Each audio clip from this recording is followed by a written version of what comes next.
बिस्मिल्लाहिर्रहमानिर्रहीम। अस्सलाम वालेकुम। प्रोग्राम मुकाबले में मेरे और आमिर मतीन साहब की तरफ से तमाम देखने वालों को अस्सलाम वालेकुम और ईद मुबारक हम कहेंगे। पार्लियामान और अदलिया के माबैन बालादस्ती की जो जंग जारी है, बहरानी कैफियत में आइन की बेतौकीरी का जानने की कोशिश करेंगे कि जिम्मेदार कौन है। इसके साथ साथ क्या हुकूमत मार्शल लॉ से डरकर इंतखाबात में ताखीर पर आमादा हो रही है या आमादा करना चाहती है, इसके ऊपर भी बात होगी। और कप्तान ने यानी कि इमरान खान साहब ने असेंबलियां तोड़ने का जिम्मेदार जनरल बाजवा को करार दिया। इसकी वजूहात क्या है, क्या वाकई ये सच है, इसके ऊपर बात होगी। और इसके साथ साथ अब इससे कुछ देर पहले जो अफसोसनाक वाक़ा पेश आया सवात के इलाके कबिल में, जहां पर सीटीडी थाने के अंदर पै दर पै 2 धमाके हुए हैं। इब्तदाई इत्तलात ये हैं कि 3 एहलकार अब तक शहीद हो चुके हैं। रेस्क्यू ऑपरेशन वहां पर जारी है। इसकी कुछ डिटेल भी वहां से ही आपके साथ हम शेयर करेंगे। आमिर साहब, चीज़ें बहुत सिंपल हैं, मगर जितनी सिंपल मैंने इब्तदाई में बताई उतनी ज़्यादा मैं कहूँगी कॉम्प्लिकेटेड भी हैं। बार बार हम देख रहे हैं चंद दिन बाकी रह गए इलेक्शंस के अंदर, मगर फिर भी अभी ये शायबा है कि इलेक्शन मुमकिन है कि ना हो। ऐसा क्यों है?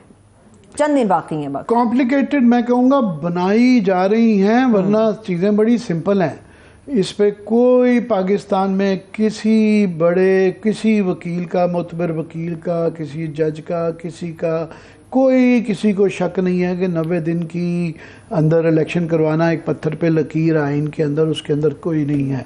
और कॉम्प्लिकेटेड बनाया जा रहा है कि आप देखें 14 मई के इलेक्शन, आज मैं देख रहा था टॉक शोज़ पे, अक्सर जगह पे, तकरीबन सारी जगहों पे ना, जैसे कि आपका ख्याल इलेक्शन होंगे, नहीं होंगे, आप क्या कहते हैं, मुझे होने चाहिए 90 दिन में, मगर मुझे मुश्किल नज़र आते हैं। एक तो वो तबका है जिसका ये हकीकी जो ज़मीनी हक़ाइक़ देख के वो फैसला कर रहा है कि जनाब ये अपोजिशन हो रही है, इस्टेब्लिशमेंट की तरफ से आ रही है, PDM की तरफ से आ रही है, ऑडियो लीक्स हो रही हैं, ब्ला ब्ला ब्ला। तो वो उस पे बेस पे अपने पॉलिटिकल एनालिसिस और तजर्बे की बुनियाद पे कह रहे हैं। एक एजेंडा ड्रिवन है कि वो बाकायदा जो है ना, ये बयानिया बनाया जा रहा है कि जनाब ये इलेक्शन नहीं होने, और लोगों को इतना कहो कि इलेक्शन नहीं होने कि लोग सच समझना शुरू हो जाएं और तैयार हो जाएं। और आप जिस तरह देखें PDM की तरफ से उन्होंने अभी तक अपनी फहरिस्तें नहीं दी हैं, और इलेक्शन कमीशन भी उनके सिस्टम्स पे आया हुआ है कि निशान जो इंतखाबी देना था उसके अंदर डिले कर दिया है और वो लेट कर रहे हैं। और PTA की तरफ से काम मुकम्मल है, मगर जो अब देखें ना 14 मई को होना है, तो आज 20 दिन 25 दिन रह गए, 20 दिन बल्कि रह गए, तो मुश्किल से 19-20, तो उसमें कोई आपको इंतखाबी सरगर्मी नहीं नज़र आती, बिल्कुल ठंड नज़र आ रही है। तो वो उसकी भी एक वजह बताई जा रही है। मगर काफ़ी सारे बयानिए घड़े जा रहे हैं। एक कि बस ये जनरली हर कोई कह रहा है कि जनाब 14, हालांकि ये सब जुडिस्ट मामला है, ये मामला सुप्रीम कोर्ट में 27 तारीख को बड़ी उम्मीद है कि उन्होंने करना है, मगर बयानिया बनाया जा रहा है कि उनके लिए भी मुश्किल हो जाए। अदालत के ऊपर चारों तरफ से प्रेशर डाले जा रहे हैं, और अदालत के ऊपर का बहुत बड़ा इम्तिहान हो गया है कि पहले आप देखें ना, ये कहा गया जी जज बड़े मुतनाज़ा हैं जी, बहुत ज़्यादा वो है, और फिर कि जी पहले जी 184(3) के तहत क्यों किया गया जो है, और ये 184(3) कई दहाइयों से चल रहा है, और पहले कई केसेस में इवन नवाज शरीफ साहब कई केसेस में इसके बेनिफिशरी रहे हुए हैं। वो जो वाहिद असम्बली जो बहाल हुई थी 1993 की, वो हाई कोर्ट में फैसला जारी था, अभी चल रहा था केस, तो वो उन्होंने 184(3) के तहत जो है ना उसको बुला के इनके हक में नसीम अली शाह साहब चीफ जस्टिस थे उस वक्त गलबत, और वो फैसला आ गया था। तो जब तक वो बड़ी तालियां बजाई गई, वाह वाह वाह ज़बरदस्त, बोला था बात है कि उसका जो है वो माना नहीं गया। तो उसके बाद अभी रिसेंटली ये जो सूरी साहब की जो कासिम सूरी ने जो एकदम असम्बली तहलील कर दी थी, उसके ऊपर 183 के अंदर क्विकली एक दिन के अंदर उन्होंने फैसला कर दिया, और तकरीबन सभी ने कहा कि ये एक गैर आईनी काम था। इवन PTI ने भी कभी तस्लीम करना पड़ा, वो जो है PDM को तो तालियां बजा रही थी, मिठाइयाँ बांट रही थी। उस वक्त किसी को इस बेंच पे भी नहीं एतराज़ था, उस बेंच के अंदर जिस बेंच ने ये फैसला किया था, मोर लेस जिन जजेस पे आज एतराज़ कर रहे हैं, ये सारे जजेस उसमें मौजूद थे, और उस वक्त ये हीरो थे कि वाह वाह वाह ऐसी अदालतें होनी चाहिए, ऐसे जज होने चाहिए, ऐसा इंसाफ होना चाहिए। मगर बहरहाल किसी मीडिया ने भी कहा कि बिल्कुल ही ये गैर आईनी काम हुआ था।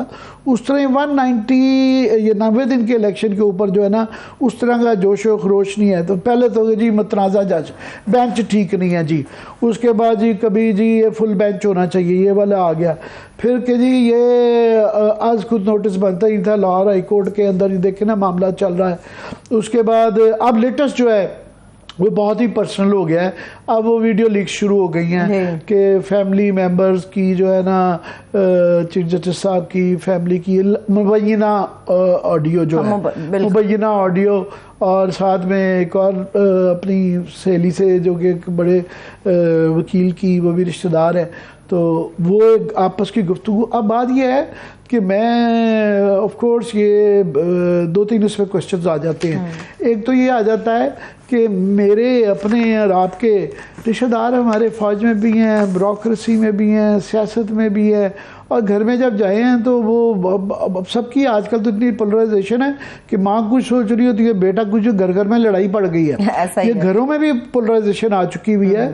तो मेरी वालदा की सियासी सोच क्या है, या मेरे भाई की सियासी सोच क्या है, या मेरे किसी और रिश्तेदार की, तो मैं तो जिम्मेदार रही हूँ कि जी वो क्या सोच रहे हैं मुझे। और मुझे भी जो जाता हूँ ईद की छुट्टी उस पर, अगर मैं नमाज़ पढ़ने के लिए के बाद दुआ के लिए किसी रिश्तेदार के यहाँ गया हूँ तो कहते हैं कि यार ये क्या बनेगा, और हमें पीटीआई कोई पीटीआई का कोई नून लीग का है, तो ये चलता रहे। उससे ये नहीं है कि मैं सुनूंगा, मैं थोड़ा सा असर भी लूँगा, मगर मेरी जो सोच है वो मेरी सोच रहेगी। तो पहली बात तो ये। दूसरी ये है कि ये मुबैना टेप से बहुत ज़्यादा मजाक ही बन गया है, ये चलता आ रहा है जो है, और उस पर कोई वो नहीं है। चलिए इस पोलराइजेशन पे बात करेंगे। मैं जरा इंट्रोड्यूस करा दूं, इस वक्त सीनियर तज्जियाकार मजहर अब्बास साहब ने हमें ज्वाइन किया। बहुत शुक्रिया, थैंक्स सो मच मजहर साहब ज्वाइन करने के लिए। बिल्कुल बहुत शुक्रिया आपके टाइम देने का। मैं बात कर रहा था कि ये जो ऑडियो लीक्स का मामला है, शुरू से ही ये बयानिया तो चल ही रहा है कि कभी जो है पहले बना दिया गया कि जी जज बंदराजा हैं, फिर ये कि जी 184(3) के अंदर नहीं होना चाहिए, फिर बेंच जनाब कभी फुल कोर्ट होना चाहिए, छोटा होना चाहिए, नहीं होना चाहिए। तो जो बुनियादी इश्यू था कि 90 दिन का इलेक्शन, उससे साइड ट्रैक करके दाएं बाएं की आ रहे हैं। अब लेटेस्ट जो आ गया है ऑडियो लीक्स, आप मुझसे बहुत ज़्यादा बाखबर हैं इस पे कि ये कितने सालों से चल रहा है और इसका क्या इस्तेमाल है, अब एक इंतहा तक पहुंच गया है। क्या कहेंगे आप? शुक्रिया आमिर। देखिए, वो मेरा ख्याल है ये इस वजह से हो रहा है और इस वजह से ये चीज़ें हो गई हैं कि जो भी जिसके इंटरेस्ट में वो ऑडियो या वीडियो होती है वो उसको जस्टिफाइड करता है, जिसके इंटरेस्ट में नहीं होती वो उसे कंडेम करता है, ये सारी। लेकिन दोनों फरीक ये भूल जाते हैं कि अगर आज आपको कोई चीज़ सर्व कर रही है तो कल वो चीज़ आपको हर्ट करेगी। इसलिए कि आज जो गवर्नमेंट ऑफ द डे है या उनके वज़रा हैं, वो अगर ऑपोजिशन की ऑडियोज लीक हो रही हैं या वीडियो लीक हो रही हैं तो वो उस पर पॉलिटिक्स करते हैं। लेकिन कल जब उनकी अपनी ऑडियो या वीडियो लीक होगी तो वो इसी चीज़ की मजम्मत करेंगे। तो असल जो इसका रूट कॉज है वो ये है कि ये ऑडियो जो वीडियो लीक्स करता कौन है, ये सारी रिकॉर्ड कौन करता है, कौन लीक करता है, और इसको कभी भी जो है दोनों फरीक इस बुनियादी नुक्ते को क्यों नहीं कंडेम करते कि जी ये सिलसिला जो है बंद होना चाहिए, इस सिलसिले पर मुकम्मल पाबंदी होनी चाहिए इन चीज़ों पर।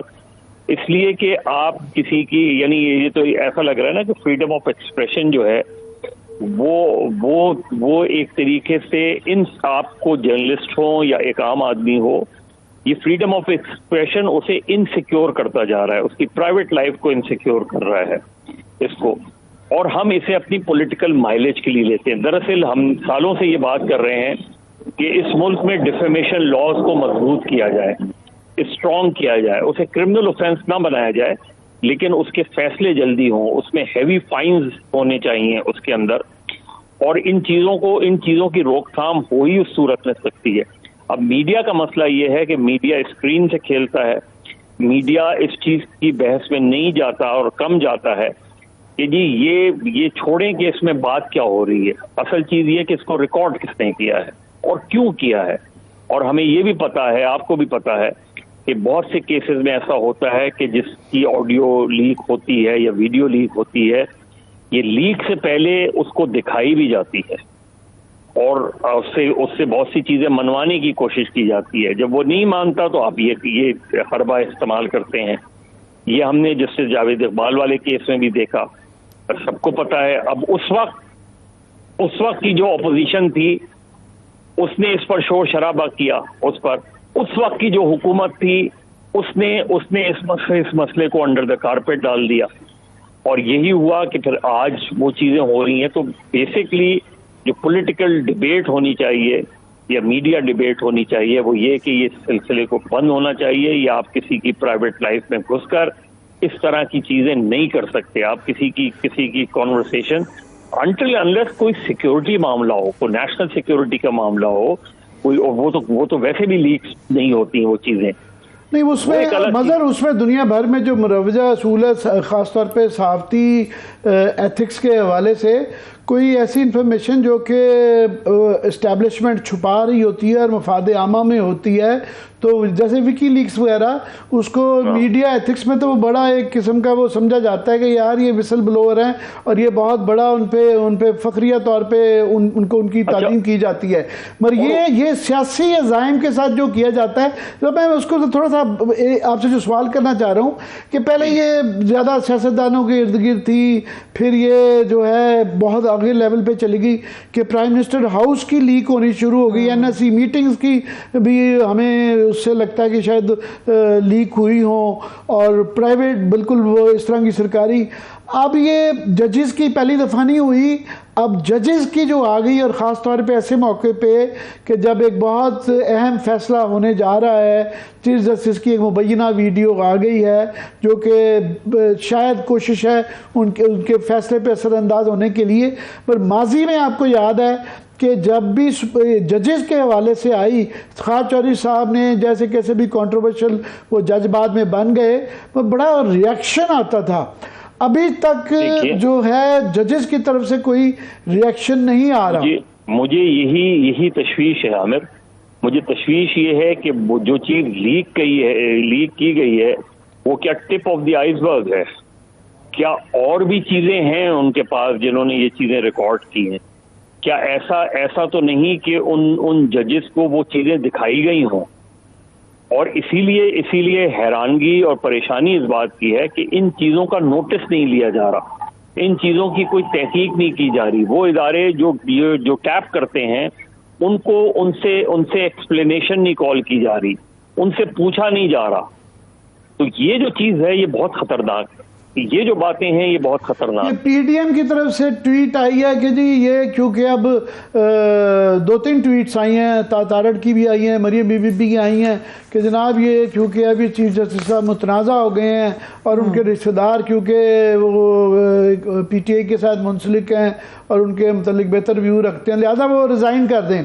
तो मैं सोच रहा था कि शहबाज शरीफ साहब की भी एक मुबैना ऑडियो आई थी जिसमें वो अपने किसी ऑफिशियल के साथ बात कर रहे थे। वो कह रहे जी मरियम बीबी के दामाद के कोई वाकिफ हैं, उनको इंडिया से जो है ना कोई मशीनरी के अलाउ करने की कह दें। तो फिर तो वो प्राइम मिनिस्टर में भी फिर तो ये रुकती नहीं है ना बात। बिल्कुल यही चीज है कि अभी किसी चीज की तहकीक नहीं हुई और आप किसी की रेजिग्नेशन डिमांड कर रहे हैं। अच्छा, वजीर दाखिला जिनकी मिनिस्ट्री के अंडर कुछ एजेंसीज आती हैं वो क्यों नहीं तहकीक करवाते? नहीं, वो तो कह रहे हैं फॉरेंसिक कराएं, वो तो चाहते हैं क्योंकि फॉरेंसिक करनी है उन्होंने।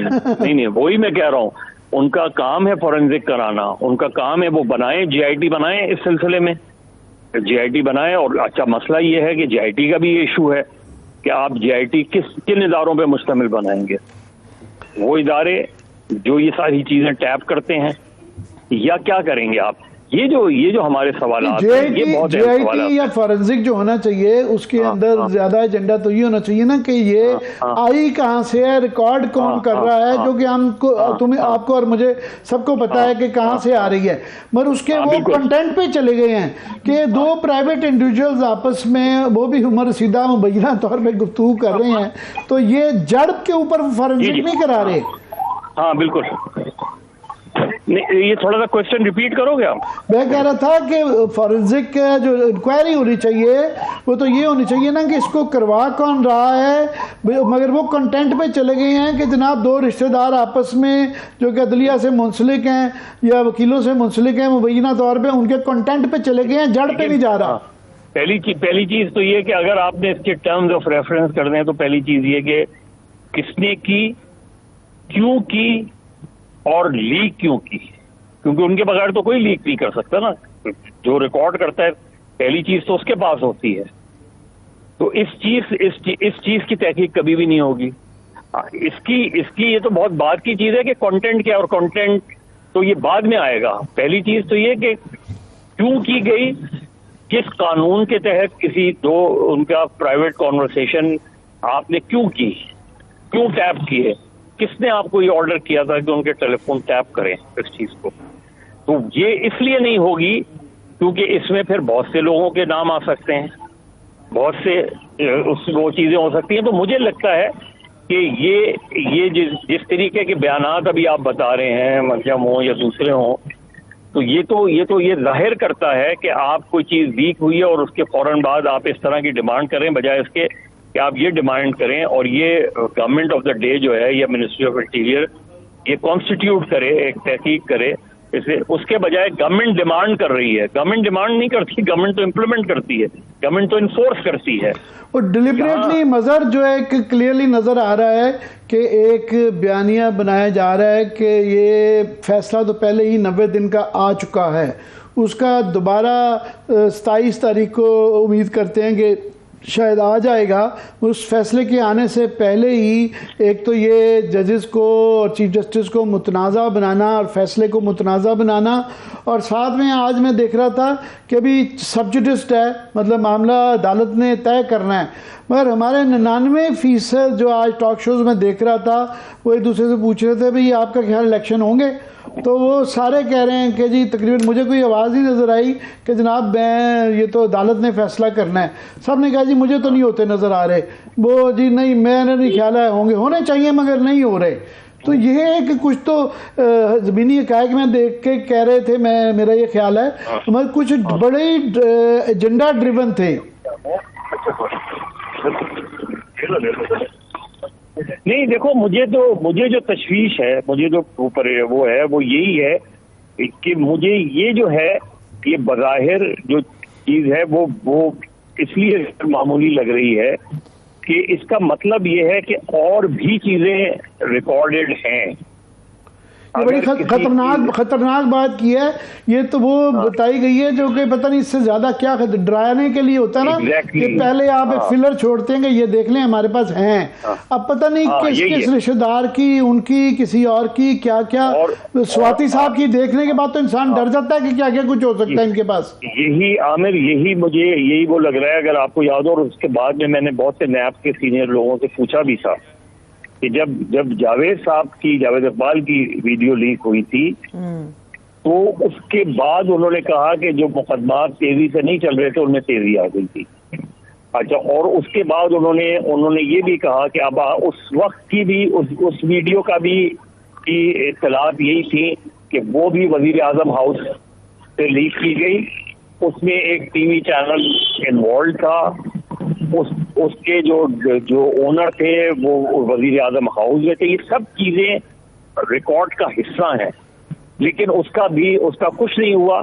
जब आप किसी एक चीज को अंडर द कारपेट डालते हैं तो फिर दूसरी चीजें। लेकिन इस केस में जिस तरीके की डिमांड आ रही है, जिस तरीके की बातें की जा रही हैं, उससे ये तासुर जो है वो ये मजबूत से मजबूत हो रहा है कि या तो और भी ऑडियो वीडियो हैं और ये मैसेज दिया गया है, और या फिर सूरत हाल इतनी ज्यादा पेचीदा हो रही है और इस पर अगर चीफ जस्टिस या सुप्रीम कोर्ट ने इस पर सख्त एक्शन नहीं लिया या सख्त नोटिस नहीं लिया तो इसका मतलब है देयर समथिंग रॉन्ग समवेयर। मेरा ख्याल है कि वो लीनियंट हो रहे हैं कि वो अपने फिलहाल ये 90 दिन के इलेक्शन के मुकदमे को जो है ना, उनको नज़र आ रहा है कि उसको साइड ट्रैक करने के लिए किया जा रहा है। उसका फैसला देने के बाद ये उम्मीद की जा रही है, मेरा ख्याल है कि उसके बाद वो टेकअप करेंगे। और बड़े लोगों का हमने देखा है कि बाहर बहुत बड़के मारते हैं, मगर अदालत के सामने जाते हैं ना तो वहाँ एक तो बिल्कुल लेटना पड़ता है और वहाँ बिल्कुल उनका रवैया मुख्तलिफ होता है। मगर ये एक बयानिया नहीं है, ये काफ़ी सारे बयानिए बनाए जा रहे हैं। एक और मज़र बयानिया ये बनाया जा रहा है कि जी वो सियासी पार्टीज आपस में बैठ के जो है ना ये तस्फिया कर लें। इवन अदालत ने जो है इस बात का कहा कि अगर तस्फिया कर लें तो हमें कोई इतराज़ नहीं, मगर ये क्लैरिफाई नहीं किया कि तस्फिया से मुराद क्या है। अगर फर्ज का एग्जांपल वो तस्फिया कर लेते हैं कि इलेक्शन आगे जाने के लिए जिसकी उम्मीद नहीं है, तो वो क्या उसके आड़े जो आती है आइनी तरमीम करके वो लाएंगे कि बस तस्फिया आप जो काफ़ी है कि जी इसको बस आप 90 दिन से हमने एग्री कर लिया जाए। इस बयानी के मतलब क्या कहेंगे आप? नहीं, बिल्कुल यही चीज होगी ना कि देखिए जुडिशरी यानी सारे इंस्टीट्यूशंस इस वक्त इतने ओपन हो गए हैं और इतना नेकेडली चीजों को जो है वो डिस्कस किया जा रहा है, जो कि माजी में हमने कभी नहीं सुना है। जुडिशरी के बड़े बड़े क्राइसिस आए हैं जुडिशरी के, लेकिन इस तरीके से अटैक्स हमने नहीं देखे सोशल मीडिया पे या वज़रा की तरफ से। यानी एक कंप्लीट डिफाइंस नजर आती है अगेंस्ट इंस्टीट्यूशन। ये नहीं कि वो इंस्टीट्यूशन भी जो कुछ कर रहा है वो बहुत अच्छी मिसालें कायम कर रहा है, जो फैसले हैं वो बहुत अच्छी मिसालें कायम कर रहे हैं, लेकिन ये जो clash of the two institution of the state है, ये सिस्टम को बैठा रहा है और इस चीज का खासा इम्कान है कि हम बिल्कुल डिरेलमेंट की तरफ जा रहे हैं, हम breakdown of the system की तरफ जा रहे हैं। मगर एक बड़ा फर्क है मजर कि पहले ये होता था कि ये गवर्नमेंट ऑफ द डे के against establishment versus the government होता था। अभी ये उल्टा है कि गवर्नमेंट एंड एस्टेब्लिशमेंट एक पेज पे हैं और वो मुतवक्का तौर पे जिनको वो समझते हैं कि एक पार्टी अपोजिशन जो है पीटीआई, ये उनके अगेंस्ट चल रहा है। ये एक नई बात है। मेरे एक और बयानिया जिस पे मैं आपकी चाहता हूँ कि आप रोशनी डालें, वो ये कि जी एक दिन में इलेक्शन होने चाहिए। मेरा उस पर टेक ये है कि जनाब ये इखलाकी और सियासी मसला तो हो सकता है, कानूनी आइनी नहीं है। हर पार्टी के पास ये हक हासिल होता है कि जब वो समझती है कि उसको पॉलिटिकली सूट करता है या उसकी पॉलिटिकल स्ट्रेटजी के मुताबिक इलेक्शन अर्ली करवाना चाहें, 2 महीने पहले करवाना चाहें, जिसके जरिए उनको एक एडवांटेज मिलती है और बेहतर मैंडेट मिलता है, तो उनका ये हक है। ये क्या बहस है कि जी एक दिन होना बड़ा ज़रूरी है कि ये जी बढ़ना बहुत बड़ी अनारकी हो जाएगी। देखिए, 2 चीजें हैं। एक तो अगर हम इसे पॉलिटिकली डिस्कस करें तो क्योंकि आपका ओवरऑल स्ट्रक्चर जो इस तरह का है कि एक सूबे में इलेक्शन जो है वो टर्निंग पॉइंट होते हैं। खासतौर पे पंजाब में अगर इलेक्शन होते हैं तो वो एक टर्निंग पॉइंट होता है, इसलिए कि जो पंजाब जीतता है वही मरकज में हुकूमत बनाता है, कि हमारी रवायत रही है। लेकिन ये जब मशरक़ी पाकिस्तान था, तो जब मशरक़ी पाकिस्तान वाले बात करते थे तो उनसे ये बात की जाती थी कि नई बराबरी की बुनियाद पर हो।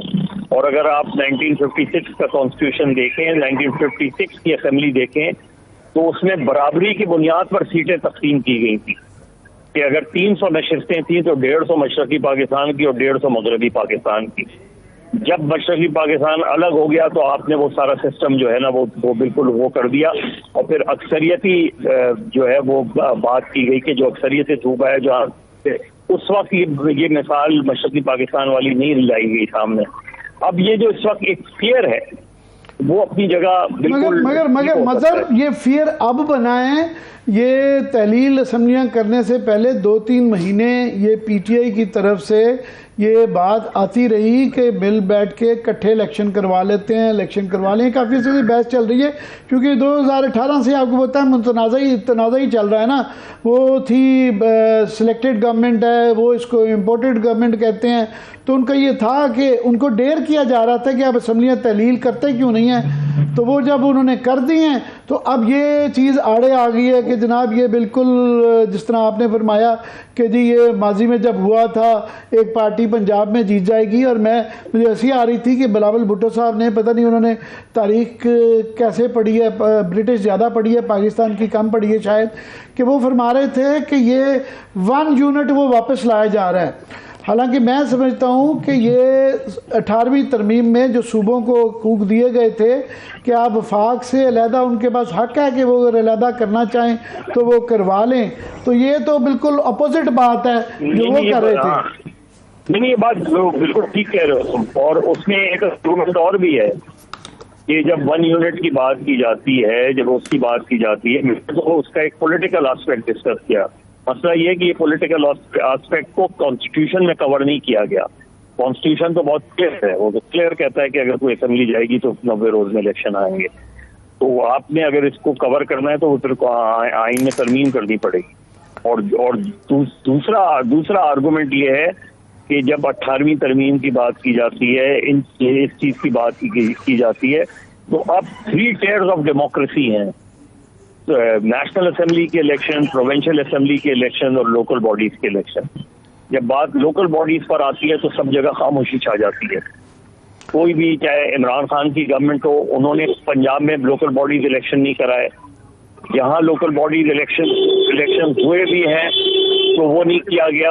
लोकल बॉडीज इलेक्शन जब यहाँ भी हुए हैं, यहाँ भी इशूज यही वो हुए कि जी अब आप देखें कि इंटीरियर सिंध में तकरीबन 1.25 साल हो गया है कि नाजिम के इलेक्शंस हो गए हैं, वो हो गए हैं, लेकिन मेयर के इलेक्शन नहीं हो पा रहे। कराची में भी इतने महीनों में वो हो गए हैं। पंजाब में हुए ही नहीं पिछले 4.5 साल के लोकल बॉडीज इलेक्शन। तो हम जब उनकी बात करते हैं, जो लोग कौमी असेंबली की बात करते हैं, जो लोग सूबाई असेंबली के इलेक्शन की बात करते हैं, वो मकामी हुकूमतों के इलेक्शन की बात क्यों नहीं करते? आप बेसिकली ये कह रहे हैं कि जिस पार्टी को जो सूट करता है तो वो इखलाकी सियासी जो है ना बयानियां बना लेते हैं जो उनको सूट कर रहा होता है। आइन और कानून से कोई ताल्लुक नहीं है। कॉन्स्टिट्यूशन को भी उसी तरह इंटरप्रेट करते हैं ये सारे लोग। जी जी जी, जो उन्हें सूट करता है कॉन्स्टिट्यूशन की वो क्लॉज लेकर आ जाते हैं। ये बिल्कुल बात ठीक है। और ये हम जब वो असम्बलियाँ तहलील करने जा रहे थे उस वक्त ये कहा जा रहा था, मुझे खुद याद है, हमारे जैसे लोग भी कह रहे थे कि जनाब ये इकट्ठे ही कर लें, इससे वो बहुत बड़ा एक एडवांटेज हो जाएगा। ये शुरू में जब ये तहलील हुई तो PDM में बड़ी खुशी मनाई जा रही थी और हमारा उसी वक्त कहना था, मेरा ख्याल मुझे अल्फाज अपने याद हैं कि ये एक बड़ा मास्टर स्ट्रोक किया है, क्योंकि पंजाब के अंदर अब उनके पास केयर टेकर गवर्नमेंट नहीं होगी और KP में उनके पास अपनी गवर्नमेंट होगी। मगर वो एक मसला जरूर है कि वो एक पार्शियल गवर्नमेंट होगी। मगर लास्ट बात ये है कि इस वक्त जो है ये जो निगरान गवर्नमेंट है ये क्या इम्पार्शियल है, ये कोई गैर जानबदार है? ये भी तो एक टोटली जानबदार पार्टी है। और ये तो इससे बेहतर तो कोई मेरा ख्याल आम शायद उनको ज़्यादा ख्याल करना पड़ जाए पॉलिटिकल गवर्नमेंट को। ये तो टोटली एक वन साइडेड है। लेकिन आमिर साहब जो मुज़ाकरात की बात की जा रही है उससे भी बज़ाहिर निकलता हुआ कुछ महसूस नहीं हो रहा। अभी एक ब्रेक की तरफ चलते हैं, एक छोटी सी ब्रेक की तरफ चलते हैं। ब्रेक से वापस आएंगे, कोशिश करेंगे जो चीज़ें बाकी रह गई उनके ऊपर गुफ्तगू हो। मगर इसके साथ साथ सवात के अंदर जो बड़ा अफसोसनाक वाक़या पेश आया, जो अभी रिसेंट इत्तलात आ रही हैं, 7 अफराद इस वक्त जो हैं 7 अहलकार वो शहीद हो चुके हैं। 44 से ज़ायद ऐसे हैं जो कि शदीद ज़्यादा ज़ख्मी हैं। बुध को एहतजाज की कॉल भी दी गई। ब्रेक से वापस आके बात करेंगे, जानने की कोशिश करेंगे कि दहशतगर्दी दोबारा से अपना सर क्यों उठा रही है। Stay with us.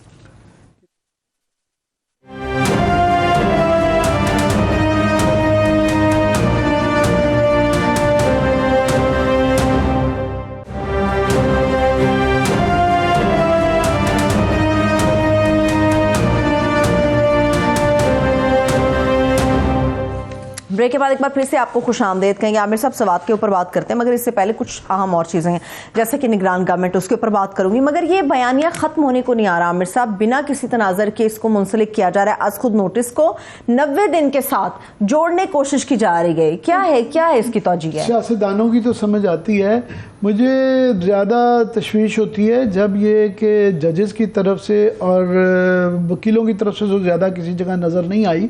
मगर आज खुद नोटिस पे तकरीबन अभी ये कंसेंसस है कि जनाब इसकी इस्लाहत होनी चाहिए।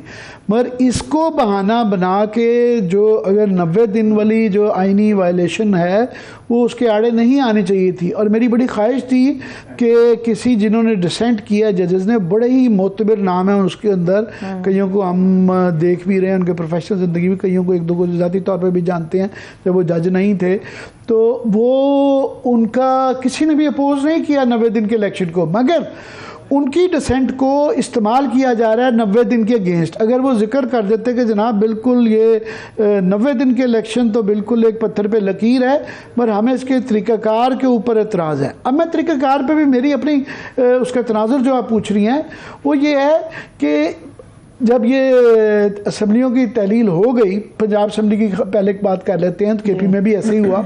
उसके बाद ये पिंग पोंग चल रही थी। ये इलेक्शन कमीशन कह रहा था कि जी गवर्नर करेगा, गवर्नर कह रहा था इलेक्शन कमीशन करेगा, वो कह रहे जी मैंने नहीं करनी, वो नहीं करनी, ये फैसला नहीं हो रहा था।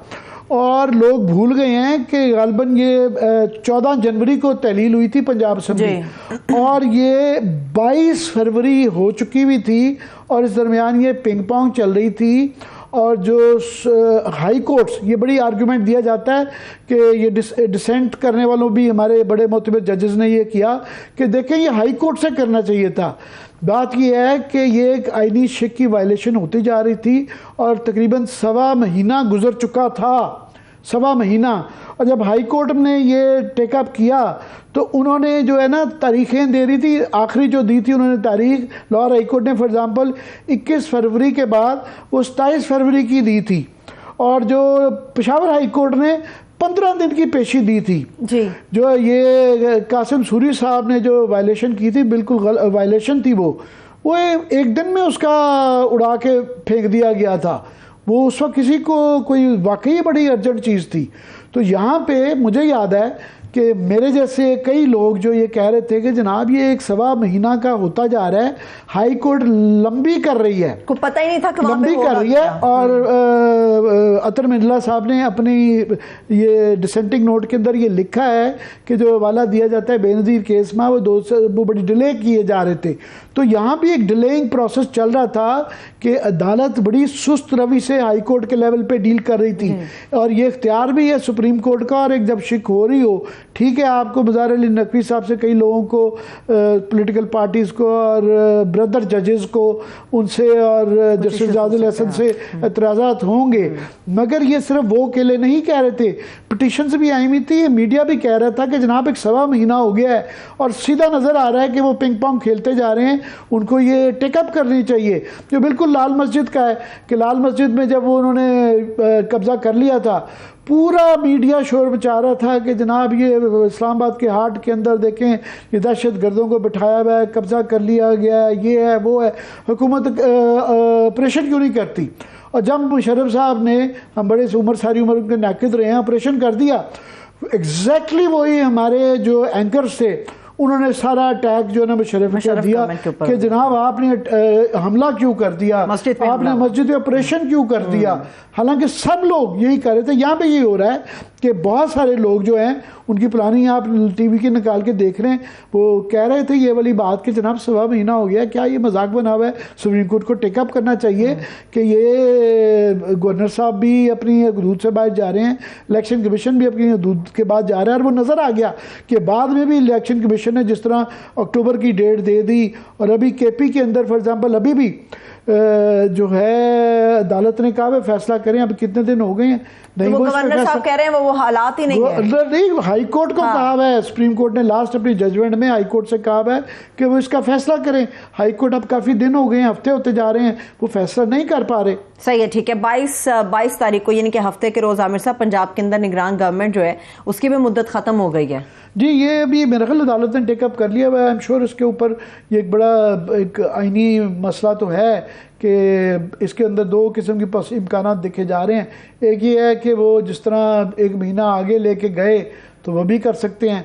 दूसरा, मगर यहाँ पे प्रॉब्लम ये है कि क्योंकि ये जो निगरान हुकूमत का फैसला असम्बली करती है, अपोजिशन और लीडर ऑफ द हाउस और लीडर ऑफ द अपोजिशन के दरमियान होता है तस्वीर ना, तो इलेक्शन में अभी असम्बलियाँ मौजूद नहीं हैं, तो लिहाजा ये क्या अब क्वेश्चन है कि ये अदालत जो है एग्जेक्टिव को कहेगी, मगर एग्जेक्टिव को ये भी एक तनाजुर ये है कि जिस किस्म के निगरान आगे लगाए हुए हैं, जिस किस्म का इलेक्शन कमीशन हुए हैं, और उसको टेक अपनी टोटल पार्शियलिटी नज़र आ रही है, तो एडमिनिस्ट्रेटर जो है हो सकता है वो नाम मंगवाएं एग्जेक्टिव से और उस नाम में से खुद भी चूज करें या कुछ उसके निज़ाम बनाएं कि ना सिर्फ के निगरान हुकूमत का जो मकसद है उसके पीछे स्पिरिट है कि वो न्यूट्रल होनी चाहिए, वो जो भी कोई ऑर्केस्ट्रेटर लगाया जाए या ये लगाया जाए तो थोड़ा सा उसको कंट्रोल भी करना सही है। चाहिए। बिल्कुल, अब जरा हम KPK की सूरत हाल, खैबर पख्तूनख्वा की सूरत हाल पे बात कर लेते हैं। सवात के अंदर जो कुछ देर कबल ये अफसोसनाक वाक़ा पेश आया कि थाने के अंदर पैदर पैद 2 धमाके हुए हैं। पहले मैंने कहा था 7, लेकिन अभी कुछ देर पहले ये खबर आई है तकरीबन 20 के करीब लोग हैं जो शहीद हो गए। इस वक्त हमारे साथ सीनियर जर्नलिस्ट पेशावर से, सवात से अली अकबर साहब मौजूद हैं। अली अकबर साहब, बहुत शुक्रिया। अली अकबर साहब पेशावर में हैं, मगर ये बड़े बाखबर आदमी हैं, इनकी इसलिए वहाँ से लिया कि ये ज़रा लार्जर पिक्चर हमें पेश करें। अली अकबर, आप बताएंगे कि लेटेस्ट अब क्या सूरत हाल है? अगर साहब, ये वाकया कबल में CTD थाना है और ये CTD के जितने भी थाने हैं, आपने देखा होगा कि जो बनू में था वो भी वाकया हुआ, आज इसको जो है निशाना बनाया गया है। अफसोसनाक वाकया है। 2 धमाकों की इतलात हम तक पहुंच चुकी है कि धमाके 2 हुए। अब तक ये वाज़ेह नहीं हो सका कि ये सुइसाइड अटैक थे या प्लांटेड थे। ताहम इसमें अब तक जो कंफर्मेशन 1122 और दीगर जराये से हमें हुई है तो वो तकरीबन 8 शहादतों की हुई है और इसी तरह इंजर्ड जो है वो तकरीबन 40 तक बताए जाते हैं। हम ज्यादा जो इंजर्ड है उनकी हालत क्रिटिकल है, तो डेथ टॉल जो है उसमें इजाफा जो है वो हो सकता है। और ये जो टेररिस्ट है उनकी स्ट्रेटजी है कि जो सिक्योरिटी फोर्सेस और पुलिस के जितने खासकर ये CTD के जो थाने हैं या इनके पर्सनल है उनको टारगेट किया जाए। और आज कबल सवात में ये वाकया जो है वो पेश आया और ये वो एरिया है जो 2007-2008 में काफी जो है वहाँ पर हालात खराब थे और उन एरियाज में टेररिस्ट का जो था वजूद था। और इस वक्त जो इमदादी कार्रवाई जारी है। कबल अस्पताल और जो सेधू हॉस्पिटल है वहाँ पर लोगों को शिफ्ट किया जा रहा है। अली अकबर, ये तो सारे दहशतगर्दी का वाकया कहीं भी हो वो मजम्मत की जाती है, बस स्वात का एक बड़ा बैकग्राउंड रहा हुआ है, वहाँ पे ऑपरेशन हुआ हुआ है और वहाँ ये सवाल रहता है कि जनाब इनको वापस क्यों लाया गया, इनके साथ मुज़ाकरात क्यों किए गए।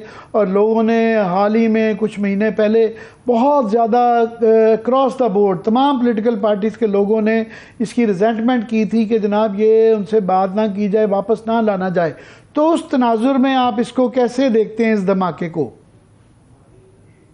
सब ये जहाँ तक वो मुज़ाकरात वाली बात थी वो रियासत की पॉलिसी थोड़ी सी लूज हुई थी। हम एक ऐसे वक्त में मुज़ाकरात में गए कि जब ये लोग काफ़ी कॉर्नर हुए थे और वो जो मुज़ाकरात का एक दौर था या जो इनके साथ मतलब मीटिंग्स थी तो उनका ज़रा उन्होंने लीवरेज लिया और थोड़ा सा सॉफ्ट कॉर्नर रियासत की तरफ से और हुकूमत की तरफ से दिखाई गई थी। तो उसके बाद जो है ये लोग पेनिट्रेट भी कर गए और हमलों में इजाफा भी जो है वो हो गया।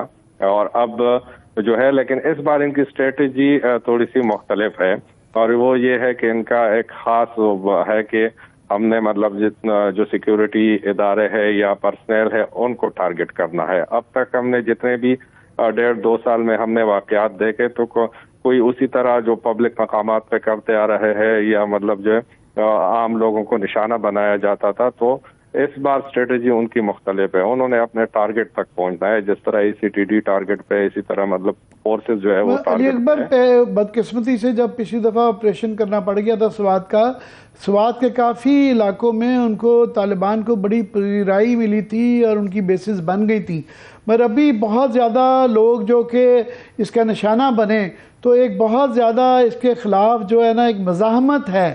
तो ये इस तरह के बम धमाकों से स्वात के लोग या KP के लोग, एक्स फाटा के लोग, उन पे क्या असर पड़ेगा? अबे साहब, उनका इस बार जो है हालात मुख्तलिफ है। बिल्कुल आपने सही पॉइंट आउट किया कि 2007-8 में लोगों ने इनको वेलकम किया था, उनको चंदे भी दिए थे और उनको सपोर्ट भी किया था। इस बार उनको पब्लिकली सपोर्ट नहीं मिल रही है। कोई भी लोग इसके लिए तैयार नहीं है कि उनके इलाके में ये लोग वापस आए और अपने जो उनके तौर तरीके उनको कैरी करे। इस बार जो है आपने देखा भी होगा कि हर जगह पर मुजाहरे हुए और कुल के लोगों ने उसका ये किया और लोगों का प्रेशर जो है वो सिक्योरिटी इदारों पे पड़ता है कि ये आप लोग इक़दाम क्यों नहीं करते, आप लोगों की पॉलिसी जो है वो क्यों इतनी कमजोर है कि ये लोग दोबारा जो है वो सर उठा रहे हैं। ताहम ये एक बात यह है कि इस बार लोगों की जो मुजाहिमत है वो देखने को मिल रही है। एक सर आपने एक बात की इलेक्शन के हवाले से कि इस पे मतलब जो ओवरऑल जो सिचुएशन है इसका इलेक्शन पे क्या वो पड़ेगा। ये जो एक कई दिनों से चल रहा है, तो हमने 2013 में भी इंतखाबात देखे थे कि हालात बहुत ही खराब थे, वही कि कोई हर जगह को निशाना बनाया जाता था। 2018 में भी देखे थे। इस बार सिचुएशन जो है, हालात हो रहे हैं, टारगेट किलिंग हो रही है, इसी तरह वाकयात भी हो रहे हैं। ताहम ये एक उस तरह की सिचुएशन नहीं है कि जिसको मतलब ये जवाब बनाकर और स्केल वो नहीं है कि जो कि 2008 में या 13 में था, 18 में तो बहुत ही कम था। तो हो रहे हैं बड़े मतलब काबिल मजम्मत तो हैं, मगर इसका उतनी इंतहा नहीं है इसकी। मगर ये बताएं कि इस तरह के जो होंगे, ज़ाहिर है उसके कुछ सियासी असरात भी होते हैं। तो इसके सियासी असरात, क्योंकि स्वात के अंदर लार्जली PTI का वोट बैंक है, चीफ मिनिस्टर भी वहाँ से थे, मुराद सईद भी वहाँ के हैं, तो किस पार्टी के बयानिए को ये सपोर्ट करता है? सर, जो एक वो है कि PTI या मतलब उनके दौर में जो सिक्योरिटी जो पॉलिसी थी, उन पर ये एक इल्ज़ाम है कि इन्होंने उनको रास्ता दिया। एक तो ये मतलब जो पॉइंट यहाँ पर नोट किया जा रहा है, और दूसरा है कि जो टेररिस्ट ऑर्गेनाइजेशन कलदम तंजीम है, तो वो जो बयानात जारी करते हैं, तो वो भी PTI को मतलब जो कहते हैं कि हमारे टारगेट पे नहीं है। बल्कि अली अकबर, वो मुराद सईद जैसे लोगों का ये कहना है, वो उनका जी सबसे पहले तो हमने रैली की, सबसे पहले उनका कहना था, कहते रहे हैं वो, कि जनाब हमने ज़्यादा शोर मचाया कि ये वापस आए जा रहे हैं और इसको रियासत लेके आ रही है।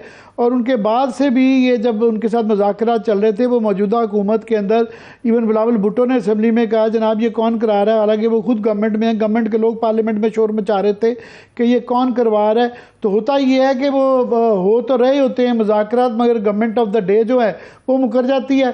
कि जिस तरह PTI वाले आप कहते हैं कि जनाब ये हमें नहीं पता कौन करवा रहा था, और आज की हुकूमत भी जो है हुकूमत में है, मगर वो शोर भी मचाई जाते हैं, करते भी कुछ नहीं है।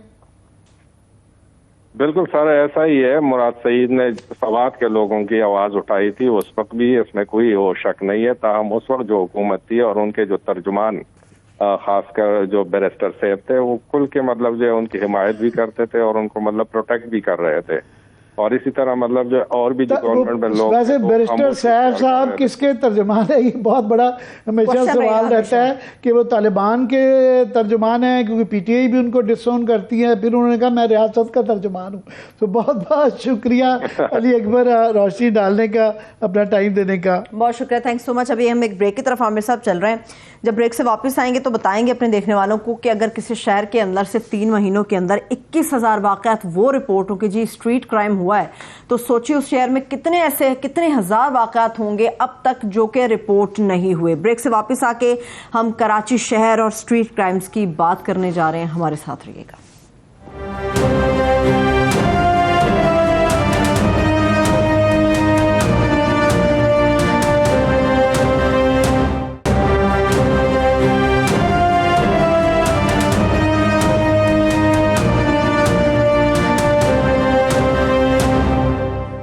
ब्रेक के बाद एक बार फिर से प्रोग्राम में हम आपको खुशामदीद कहेंगे। जैसे मैंने बात की थी कि कराची शहर पे बात करने जा रहे हैं। आमिर साहब वो कहते हैं ना, अंधेर नगरी चौपट राज, कराची का ये हाल है। और इस पर बात करने के लिए सीनियर सहाफी फैजुल्ला साहब ने मुझे ज्वाइन किया। बहुत शुक्रिया फैज साहब, थैंक यू सो मच में ज्वाइन करने के लिए। फैज साहब से बड़े तफसीली इसका तजिया लेते हैं, पर ये कराची की बात भी करते हैं, मगर पूरे मुल्क में इस वक्त ये एक बहुत ज़्यादा खौफनाक किस्म की क्राइम वेव चल रही है।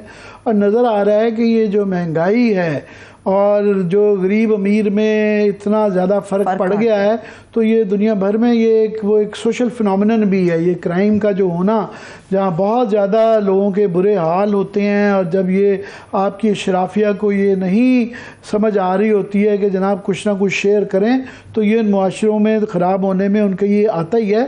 मैं कराची के फिगर देख के बाकी शहरों में भी हो रहा है, मैं खौफनाक हैं ये पिछले 3 साल के दौरान जो है कराची में स्ट्रीट क्राइम जो आम सड़कों वड़कों पे हो रहा है, कि जिसके अंदर मोबाइल छीनना, मोटरसाइकिल छीनना, नकदी अशिया कीमती, ये सिर्फ 3 महीने के किस्सा है। 3 महीने के अंदर 21,000 फैज साहब, और ये तकरीबन बन जाता है कि एक महीने में 7,000 वाक़यात, और रोज़ाना हम हिसाब लगा रहे थे कि तकरीबन 250 के करीब रोज़ाना ये स्ट्रीट क्राइम हो रहा है। ज़रा इसकी मज़ीद तफसील बनाइए, बताइएगा इसकी इंतज़ामिया की कितनी नालायकी है, सोशल मुआशरती मसाइल कितने हैं? देखिए, बहुत शुक्रिया आमिर वसीम साहब। देखिए, इसमें एक मामला ये है कि बिल्कुल ये जो मुआशी सूरत हाल है उसने बहुत ज़्यादा मुतासिर किया है। एक पहलू इसका एक और है कि कराची में उम्मन पाकिस्तान भर से लोगों की आमद का सिलसिला जारी रहता है, तो आबादी यहाँ पर बहुत ज़्यादा बढ़ चुकी है, इंफ्रास्ट्रक्चर नहीं है, लोगों को अकोमोडेट करने के लिए यहाँ पर उस तरह से चीज़ें मौजूद नहीं है। इसके साथ साथ जो एक मामला है स्ट्रीट क्राइम का, देखिए पहले कराची में जब हालात ख़राब थे तब टारगेट किलिंग होती थी, बम धमाके होते थे, उस पर तो काबू पा लिया गया है। ये स्ट्रीट क्राइम तब भी होता था, लेकिन तब ये रिपोर्ट उस तरह से नहीं होता था, क्योंकि बड़ा क्राइम शहर में होता था तो ये चीज़ें छुपी रह जाती थी। और अब चूंकि ये बहुत नुमाया होकर ये मसला सामने आया है, सूरत हाल ये है कि जो ईद का दिन था, आप यकीन कीजिए कि ये नमाज ईद अदा की जा रही थी यूनिवर्सिटी रोड कराची पे, और वहां पर खड़ी कम से कम 3 गाड़ियों के शीशे तोड़कर उसमें से सामान निकाला गया, और वहां पर पुलिस मोबाइल भी खड़ी थी।